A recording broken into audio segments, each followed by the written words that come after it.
여러분 안녕하십니까? EBS 초대석 정관용입니다. 요즘은 1인 크리에이터의 시대다 이렇게 불리고죠. 초등학생들한테도 장래 희망이 뭐냐 그러면 크리에이터 되겠다 뭐 이럴 정도입니다. 그 가운데 이 한 분야에 최고의 전문성을 갖춘 그런 분들도 속속 등장하고 있는데요. 오늘은 대법관까지 지내시고 평범한 법률 상식을 일반 국민의 눈높이에 맞게 전해지고 계신 전문 크리에이터 한 분을 초대했습니다. 박일환 전 대법관 함께 만나보죠. 어서 오십시오. 네, 반갑습니다. 네.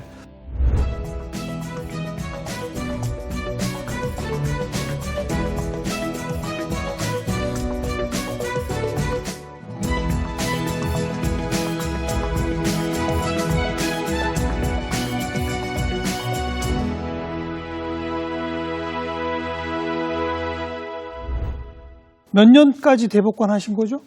2012년 6월 말 7월 10일까지 했습니다. 2012년. 대법관 임기가 6년. 6년입니다. 예. 2006년부터 그렇습니다. 12년까지. 예. 벌써 한 8년 됐네요. 이제 8년 됐습니다. 대법관 끝내시고 나서 뭐 변호사 활동도 예, 지금까지 하고 있습니다. 하고 계신 예, 거죠. 예. 그러다가 이 크리에이터는 어쩌다가 시작하신 거예요? 그거는 제 딸이 한번 해보라고 해서 재작년 크리스마스 무렵에 제가 한번 했습니다. 2018년 크리스마스 그렇습니다. 무렵? 예. 이제 한 1년 반밖에 안 됐네요. 그렇습니다. 예. 근데 인기가 대단하시다고요. 저도 깜짝 놀랐습니다. 구독자가 뭐 4만 명이 넘었다. 지금 4만 한 6천. 5만에 가까워진다. 예. 그러더라고요. 예, 예. 그러니까 대법관 6년 그 전에도 판사 생활 쭉 하신 거죠? 그렇습니다. 저는 이제 군대 졸업하고부터 제대하고 나서부터 쭉 법관 생활을 했습니다. 총 몇 년이에요, 그럼 판사를 하신 게? 법관 생활은 78년 11월부터 했으니까요. 한 30, 대법관까지 합치면 한 4년 정도 됩니다. 평생 재판만 하셨군요. 그런 셈입니다. 예. 34년 예. 판사. 예. 대법관은 우리나라에 몇 명이죠? 대법원장님을 포함하면 14시 됩니다. 예. 옛날엔 더 적었던 것 같은데. 뭐 그렇지는 않습니다. 그 전에 16분까지 있다가 14로 줄었습니다. 예. 판사 중에서는 최고가 대법관인 거죠. 그렇죠. 예, 예. 예. 그 임명권자부터 다르니까 좀 이제. 누가 임명합니까? 일반 법관은 대법원장이 임명하지만 예. 대법관은 대통령이 임명하고. 대통령이. 예. 또 한 분 한 분 국회에서도 저걸 하지 않나요? 국회에서 또 동의도 해야 되고. 그러니까요. 그 전에 또 청문회도 통과해야 되고. 그죠. 예. 예전보다는 많이 이제 힘들어졌습니다. 대법관 되는 게 판사들로 치면 사실 평생의 꿈이라고 말해도 되겠죠. 그렇게 이야기해도 되겠습니다. 그죠. 예. 그러니까 대법관까지 지내실 때는 나는 이제 할 만큼 했다 이런 생각이 드시는 거 아니에요? 그렇죠. 이제 임기제니까 임기 끝나면 이제 더 이상 뭐 한 번 더 할 수도 없고 하니까. 예. 연임이 없군요, 거기는. 법률상으로는 가능하지만 이제 연임을 안 하고 있습니다. 예. 관행적으로 안 하고 있습니까? 그렇죠. 이제 그 연임을 또 의식하면은 판결을 또 공정하게 할 수 없다 이런 또 여러 가지 비판도 있고 해서 다들 그런 건 생각하지 않고 한번 하고 이제 그만두기라. 굉장히 일이 많다면서요, 대법관? 일은 뭐 고시 공부할 때보다도 더 많습니다. 그러니까 힘들죠. 예. 대법관쯤 되면 연세도 이제 좀 계시고 그렇잖아요. 그렇죠. 예. 그럼 이게 제가 이 표현이 좀 어색합니다만 좀 자잘한 사건들은 좀 빼고 그래도 그게 굵직한 것만 해야 되지 않아요? 그것이 자잘한 사건이라는 개념이 사실 애매하고. 그래서 제가 표현이 좀 예. 어색했습니다. 예. 그런데 법리를 또 밝히는 것은 꼭 그 사건이 뭐 형이 높다든지 뭐 이런 것이 아니더라도 또 법리를 밝혀야 될 사건이 있기 때문에 그 상당히 좀 선정하는 것이 상당히 좀 대법관 나름대로는 노하우가 있어야 됩니다. 그러니까 뭐 민사가 됐건 형사가 됐건 1심, 2심에 나는 안 되겠다. 한 번 더 해야 되겠다. 예. 누구든 3심까지 갈 수 있는 권한이 있는 거죠. 그렇게 지금 생각을 하고 있는데 과연 그것이 바람직한가 하는 건 별개의 문제이죠. 글쎄요. 예. 근데 아무튼 지금 우리의 제도는 그런 거 아니겠습니까? 그렇습니다. 그러다 보니까 대법원까지 오게 되는 사건이 그만큼 많은 거고. 그렇죠. 예. 그 많은 걸 전부 안 들여다볼 수는 없는 거고. 예. 그 대법관 한 분 한 분이 일일이 다 들여다보세요? 다 들여다보죠. 예. 도와주시는 분들도 없습니까? 도와주는 이제 스태프들은 많이 있습니다. 그 재판연구관이라고 해서 이제 대법관 수는 변동이 없었지만 그 재판 연구관 수는 몇 배 늘었습니다. 그래서 저희들이 할 때는 한 70명, 80명 되는데 지금은 한 120, 30명 되고 또 저희들이 재판 연구관 할 때는 한 40명밖에 안 됐습니다. 그건 자꾸 늘어나니까 조금은 이제 힘이 되고 있습니다. 그럼 대법관 한 명당 연구관들이 한 10명 이 정도까지? 10명까지는 안 되지만 뭐 한 전체를 보면 한 10명 가까이 된다고도 볼 수 있겠네요, 지금은. 어떤 이제 분야별로 나눠 놓기도 하고 그렇습니다. 34년 판사 생활 하신 중에 초임 판사, 그다음에 뭐 부장 판사, 뭐 고등법원 부장 판사 뭐 이렇게 쭉 있잖아요. 그렇습니다. 대법관이 제일 바쁩니까? 제일 바쁘죠. 이게 뭔가 좀 이상한데요. 이게 일종의 승진 개념인데 제일 높은 데 올랐는데 그렇게 바쁘면 됩니까? 국가는 원래 자기 일을 남한테 맡길 수가 없기 때문에 위로 올라갈수록 사실은 더 책임도 무거워지지만 또 바쁘기도 더 바빠지는 것이 그게 이제 법관 사회의 특징입니다. 고등법원 부장만 돼도 많이 바쁩니다. 좀 다른 일반 직장하고 비교하면 좀 재미없는 직장이고요. 그렇죠. 여기는 무슨 결제 시스템이 아니니까. 그러니까. 예, 각자 자기 사건을 자기가 해는 어떻게 보면 수작업을 한다고 생각하시면 되기 때문에 일일이 다 이제 그렇게 하니까 뭐 편하게 어떻게 하는 방법은 사건마다 다 틀리니까요. 그러게요. 그러니까 다른 직장 같으면 승진하면 중요 의사결정만 하고 그렇죠. 예. 나머지는 이렇게 좀 위임도 하고 그러는데 그게 안 되는 거잖아요. 그게 안 되죠. 이제 그 판결을 일일이 다 손으로 또 손을 봐야 되고 또 사건마다 또 다 그 하는 전개하는 방식이 다르니까 그걸 일일이 다 또 이제 경력이 많은 재판장이 좀 열심히 해야지 되는 그런 시스템이죠. 아니 그리고 친한 친구나 이런 사람도 자주 만나지도 못한다면서요. 그렇죠. 이제 만날 시간도 잘 없고 또 이제 우리는 연고 사회가 돼가지고 또 일부러 접근하는 사람이 있을 수도 있고 하니까. 그러니까요. 좀. 예.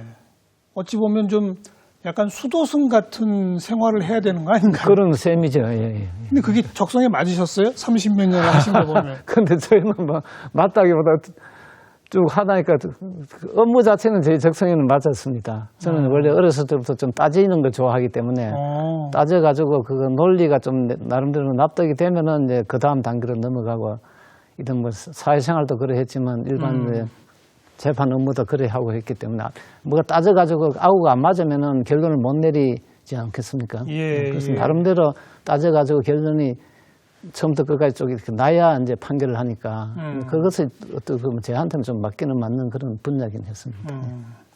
그렇게 34년 긴 세월 동안 뭐 제 표현입니다만 수도승처럼 하나하나 따져가시면서 평생을 살아오신 분이 요즘 이제 이 카메라 앞에서 안녕하십니까 박일환입니다. 뭐 이러면서 시작을 하시더라고요. 네. 친근하게. 이미지 변신을 일부러 하신 거예요? 이제 저도 처음에는 바로 그렇게 변신하기가 어려서 한 6년간 이제 좀 더 사회에 적응을 하고 나서 변호사 생활도 하시고. 이제 그래서 옛날식으로 또 평생을 살아갈 수는 없지 않느냐 해서 변신을 해야 또 편하게 살겠다 해서 변신 시도한 겁니다. 근데 이름이 차산 선생 법률 상식이더라고요. 예, 그렇습니다. 차산 호세요? 제 이제 호입니다. 제가 어렸을 때 이제 할아버지가 지어주신 호. 어떤 뜻입니까? 그건 뭐 특별한 뜻은 아니고 이제 저 산이다. 뭐 그냥 동네에서 볼 수 있는 산이다. 그냥 가르치는 저 산이다 이런 뜻입니다. 그럼 무슨 뜻이에요, 그러니까 뜻을 풀이해 보시면 그 뜻 자체는 뭐 큰 그건 없는데 이제 동네에서 볼 수 있는 그런 뭐 아주 명산은 아니지만 우리가 길에서 생활을 하고 하는 이제 그런 산이다. 그런 것이 저한테는 좀 와닿고 해서 그렇게 따온 겁니다. 그냥 별 큰 의미 없는 그런데 동네에 있는 산이다. 동네에 있는 이웃의 산. 예, 그렇습니다. 내가 그렇게 좀 친근한 사람이다. 뭐 이런 뜻. 그렇지요. 예. 그런 건가요? 예. 저희들 어렸을 때는 이제 소도 방목을 했지 않습니까? 예, 그러면 예. 저는 이제 그때 소도 이제 산에 아침에 가서 놓고 내려오고 또 이제 오후에 가서 또 놓고 내려오고 이렇게 네. 두 번을 소를 네. 몰고 소몰이라고 합니다. 그것도 제가 이제 그때 중학교 다니고 할 때는 이제 하고 했는데 이제 그럴 때 그 뒷산을 올라가거든요. 예, 그런 예. 이제 그런 뜻이죠. 예. 그냥 이웃에 있는 예, 평범한 예, 것. 예, 예. 뭐 장사미사. 뭐 그런 셈이죠. 예. 또 소오줌 말똥이란 뜻의 우수마발. 예, 뭐 이런 거 비슷한 겁니까? 예, 그렇지. 예. 아, 그렇군요. 차산 선생.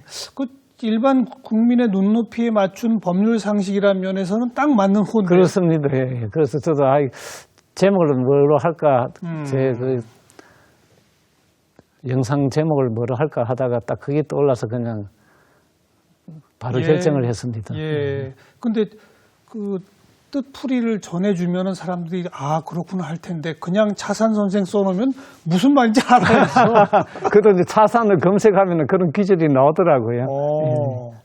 좀 친절하게 거기도 가로 열고 뭐 좀 해주세요. 예. 그건 그렇고 1년 반쯤 전에 따님이 권했다. 예. 따님은 뭐 어떤 일 하시는데요? 제 딸은 이제 금융 분야에 금융? 예, 해서 이제 공부도 미국에서 하고 미국에서 금융회사에 이제 쭉 다녔습니다. 맨하탄에서. 근데 이제 결혼하고 이제 홍콩에 와 있으면서 왔다 갔다 하다가 저한테 이제 아버지도 뭐 책 쓰고 그런 거 하지 말고 그 책을 써도 보는 사람이 없다. 그리고 뭐 몇백 부 찍어가지고 누구한테 돌릴 것이냐 보지도 않았는데 차라리 유튜브 영상을 찍어서 올리면은 많이 볼 것이다. 그래 그 의미에서 처음에는 이제 그 찍는 줄도 어떻게 찍는 줄도 몰랐으니까 듣고만 말았는데 이제 연말에 시간이 좀 나서 그 찍는 그 장비를 사줬습니다. 한번 해보라고. 그 뭐 별건 아니고 이제 거치대하고 그래가지고 카메라 거치대. 예, 스마트폰 거치대죠. 그러니까 휴대전화로 장 찍으시죠? 그렇죠. 예. 스마트폰 거치대를 올려놓고 제가 이제 조작해가지고 저 혼자서 한번 찍어봤습니다. 그 찍어보니까 이 각도도 안 맞고 안 맞는데 하여튼 뭐 처음 올리면은 보는 사람이 없다고 그러더라고요. 아무도. 그래서 어쨌든 올려가지고 올리는 것까지는 성공을 했으니까 하나 했구나 하고 이제 그러면 다음에 또 한 번 더 해봐야 되겠지 하고 이제 그 다음 신청 채고 나서 이제 또 주말마다 한두 개씩 찍어 한 6개를 찍어서 올렸어요. 그리고 올렸더니 그리고 올리고는 이제 올렸다 하고 이제 그 좀 신기하지 않습니까? 내가 나오니까. 그래가 좀 구독을 하라고 주위의 사람한테 부탁을 해가 한 60명 내지 70명까지 구독자는 올라왔는데 보는 사람이 거의 없었습니다. 그래서 그 초창기 거 저도 한두 개 봤는데요. 아주 어색해서 못 보겠더라고요. 그리고 한 10분 하고는 이제 그만해야 되겠다 하고 이제 아이고 이거 참 어렵구나 하고는 그만해야 되겠다 하고는 했더니 갑자기 이제 누가 신문사에서 한다는 걸 알고 이제 기사를 나고 나니까 그 사흘 사이에 한 3,000명인가 그죠. 구독자가 늘더라고요. 그래서 저는 깜짝 놀라서 나는 이걸 누가 보느냐 해서 그래서 이게 유튜브 하라는 소리가 바로 이 소리구나. 책을 3,000부를 찍으면 얼마나 대단한 겁니까? 근데 아니 따님이 무슨 방송이나 뭐 이런 쪽 활동도 아니신데 그냥 요즘 시대적으로 널리 알리는 그런 어떤 매체가 그런 영상 크리에이터다. 이제 그런 시대지를 읽은 것이로군요. 예, 그래서 이제 딸이 또 그 하나 하면은 이제 딸이 무슨 자산 운용사에 다니고 있었는데 그때 당시 그 대표님이 또 전국을 강연을 다녔습니다. 근데 별로 그게 이제 사람 모으기도 어렵고 또 많이 모아가지고는 또 제대로 안 되고 하니까 효과가 별로 없었나 봐요. 그래서 차라리 그럼 대표님도 유튜브를 한번 찍어보시오 하니까 그분도 반신반의하고 그럼 한번 찍어보자 해서 찍었는데 그것이 생각보다 잘 됐습니다. 그래서 앞으로 이것이 정말 대세구나. 시대적 대세구나. 그래서 이제 그걸 보고 저보고도 한번 해보라 해가지고. 그리고 한 5분 정도 분량으로. 그렇죠. 특정 주제 하나씩 잡아서 일반 국민이 알아야 할 법률 상식을 정리해서 혼자 말씀하시는. 그렇습니다. 그런 거죠. 혼자 이렇게 카메라 세워놓고 혼자 찍으세요? 근데 카메라는 지금도 그렇지. 카메라는 제가 이제 스위치만 누르면 돌아가니까. 근데 딴 사람이 찍어주고 하려면 또 시간도 맞춰야 되고 여러 가지 불편하더라고요. 그래서 제가 늘 이제 머릿속에 생각하고 있다가 뭐 야외로 나갈 때 하는 때는 이제 장비를 들고 가서 저 혼자 찍기도 하고 안 되면 집에서 찍기도 하고 그래서 이제 손 쉬우니까 그래야지. 뭐 편집하거나 뭐 자막 처리 이런 건 안 하세요? 편집은 이제 제 딸이 해줍니다. 대행. 그래서 왜 그러냐 했더니 이제 그거는 법률 전문가가 아니니까 오히려 더 이제 일반인이 들어서 이상하면은 저한테 연락을 해가 이건 무슨 뜻이냐 하니까 법률 전문가는 들으면 아는데 일반은 모르니까 그게 무슨 뜻이냐고 물어서 하니까 오히려 더 좋다. 뭐 보통 일주일에 한 건 하시나요? 어떻게 되시나요? 처음에는 일주일에 한 건씩 했는데 요즘은 이제 열흘에 한 건 정도로. 열흘에 한 건.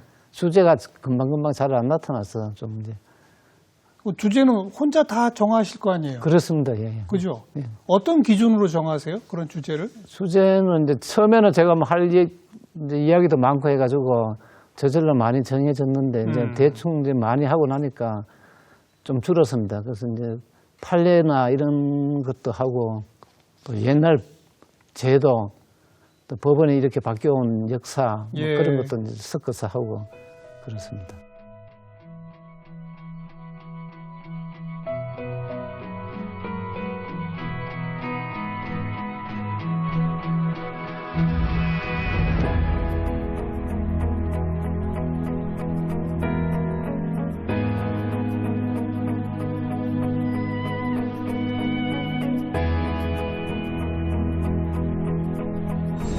안녕하십니까, 박유란입니다.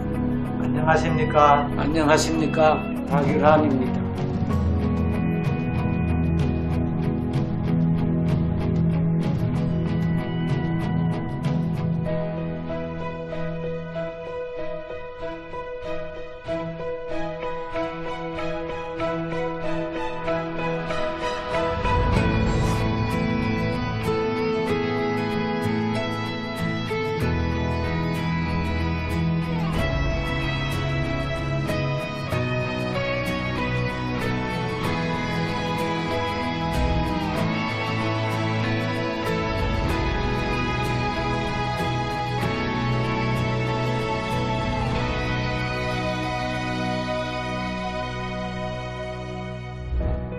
오늘은 근로자의 출퇴근 재해에 대하여 말씀을 드려보겠습니다.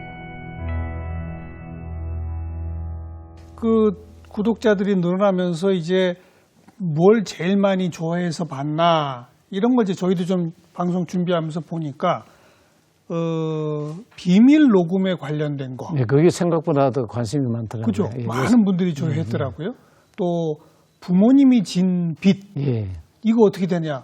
특히 최근에 왜 연예인들 그래서 원래 이제 그것도 그때 연예인 사건이 있어가지고 예, 제가 그걸 미투라고 염두에 해서. 두고 그죠? 했는데 그게 너무 복잡하고 사안에 따라서 자식이 책임질 수도 있고 안 질 수도 있고 복잡하더라고요. 그래서 이제 그것은 뭐 그렇게 자세하게는 말을 못 했는데. 뭐 지금 이 넥신 김에 우리 시청자분들한테도 비밀 녹음은 뭔가 진실을 밝히기 위해 비밀 녹음한 거는 합법적인 거예요? 불법적인 거예요? 자기가 대화한 것을 하는 거는 상관이 없습니다.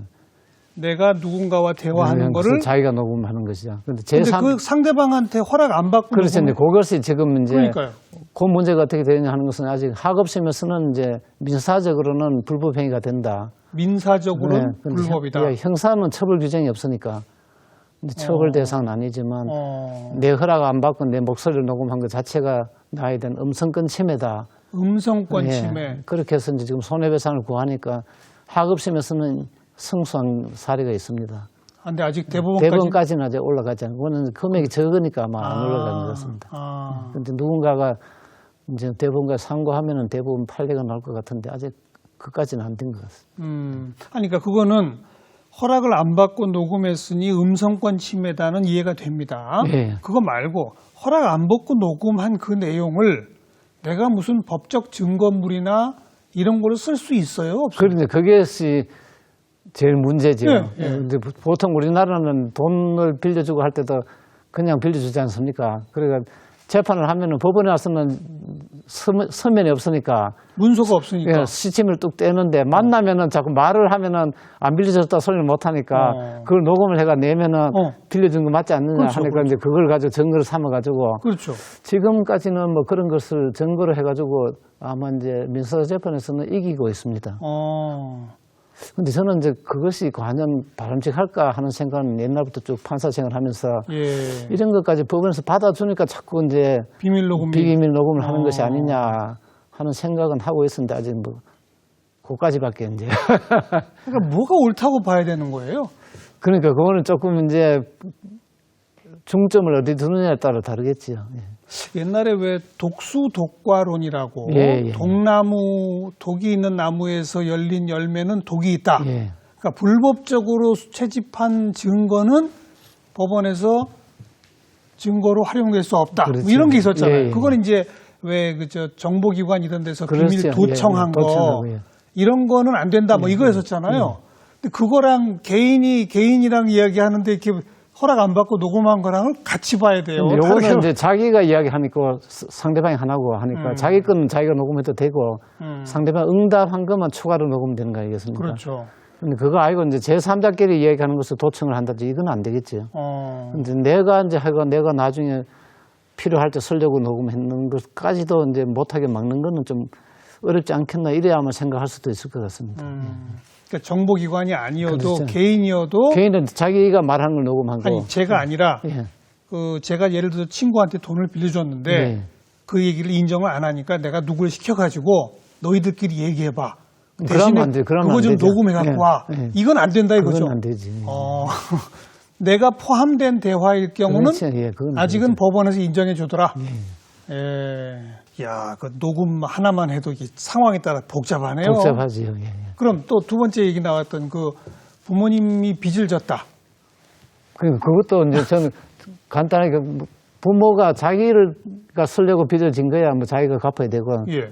이제 우리 자식은 원칙으로는 상속이 될 때는 이제 갚든지 말든지 결정을 하면 되는데 부모가 근데 이제 자식을 키우기 위해서 또 빌려오는 경우가 안 많습니까? 등록금을 뭐 그렇죠. 빌리러 갈 수도 있고 또 집에 이제 애들 키우려고 뭐 옷도 사야 되고 뭐 하는 생활비를 쓰고 했을 때 그 자식이 이제 뭐 미성년자이면 또 모르겠지만 이제 다 큰 성년이다. 이럴 때는 그러면 그 빌린 것이 누구 빚이냐 하는 것도 좀 따지면 좀 문제가 되지. 그건 상식적으로는 빌린 주체인 아버지가 빌린 거 아니에요? 그 아버지가 이제 아들을 대신해서 빌렸다고 볼 수 있느냐. 그런 문제도. 그거는 특별한 경우만 그럴 것 같은데요. 그렇죠. 그런데 그래도 근데 등록금이다. 뭐 대학원 등록금이 되면은 그걸 아들 빚이라고 봐야 될까 아버지 빚이 봐야 될까 조금 아들이 아는 사람이 아니잖아요. 아버지가 아는 사람한테 빌렸을 거 아니에요. 그렇긴 하지만 그래도 쓰는 건 아들이니까 그러니까 그거는 좀 문제가 그런 게 재판에 온 적이 있어요? 그렇죠. 아니 이제 오면은 그런 문제가 생기지 않겠나. 그럼 뭐 아들이 와서 이건 아버지 빚이야. 이게 어떻게 아버지 빚이냐. 아들가 지금 대학원 들어갈 때 등록금을 가져갔으면 아버지가 돈이 없으면은 아들 대신해서 빌린 것이지 우리 아들 졸업하면 갚겠다 하고 빌린 것이지 어떻게 이런 이야기는 할 수가 있을 것 같고 또 그건 또 듣고 보니 그러네. 근데 지금 이제 계기가 됐던 일부 연예인들의 이제 원래 별로 이렇게 안 알려졌다가 대중적으로 알려지게 되니까 알고 보니 저 연예인의 아버지가 옛날에 이랬다, 뭐 그렇지. 어머니가 이랬다 이래서 터져 나온 것들이잖아요. 이 경우는 어떻게 되는 거예요? 그 경우는 뭐 보니까 그렇게 이제 자식을 위해서 빌린 건 아니고 본인의 사업 자금이다. 뭐 이런 걸 위해서 빌렸기 때문에 사실 이제 자식은 책임이 없는 거죠. 아무 관련이 없는 거죠. 아무 관련이 없는 거죠. 법적 관계도. 예, 예. 그죠? 예. 상속의 경우는 어떻습니까? 부모의 빚은 내가 상속 거부할 수 있는 건가요? 상속은 이제 고래관념하면 아버지 빚을 자식이 안 갚으면 그거는 아주 불효한 사람으로 사회 활동 자체를 못할 정도로 좀 지탄을 받았는데 지금은 이제 시대가 바뀌어가지고 아버지 빚은 아버지고 돌아가셨을 때 남은 재산으로 못 갚으면 그걸 끝이다. 이제 지금은 이제 사회가 그렇게 바뀌었으니까 물론 뭐 아버지 빚을 자식이 갚아주면 더 좋겠지만 꼭 갚아줄 의무가 없고 그걸 법적으로는 이제 상속을 포기하든지 그죠. 한정 승인이라고 해서 이제 아버지 재산 범위 내에서만 갚겠다 이렇게 하면 되지요.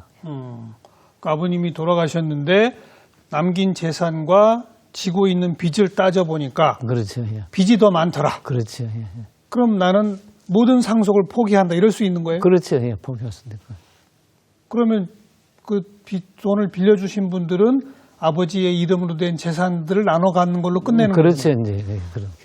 자식은 전혀 책임이 없고. 자식은 책임이 없죠. 한정모는 뭐예요, 그럼? 한정은 그러니까 이제 만약 아버지 재산이 한 3억을 남겼는데 빚이 7억이다. 그러면 이제 그 3억 재산을 내가 상속은 하지만 7억을 갚을 때는 그 3억 범위 내에서만 내가 갚겠다. 내 재산 가지고는 안 갚는 거지요. 그 아버지한테서 받은 재산만 가지고 그 7억을 이제 갚는데 못 갚으면 이제 끝이고. 그건 아예 상속 포기가 더 좋겠는데요? 그런데 잘 모를 수도 있으니까요. 또 아버지 재산 어디 있을 수도 있고 뭐 추가로 또 있을 수도 있다. 하니까 이제 포기하면 다 없어지는 건데 한정성이 해놓으면 더 나오면 또 더 갚으면 되고. 그러네요. 예, 예.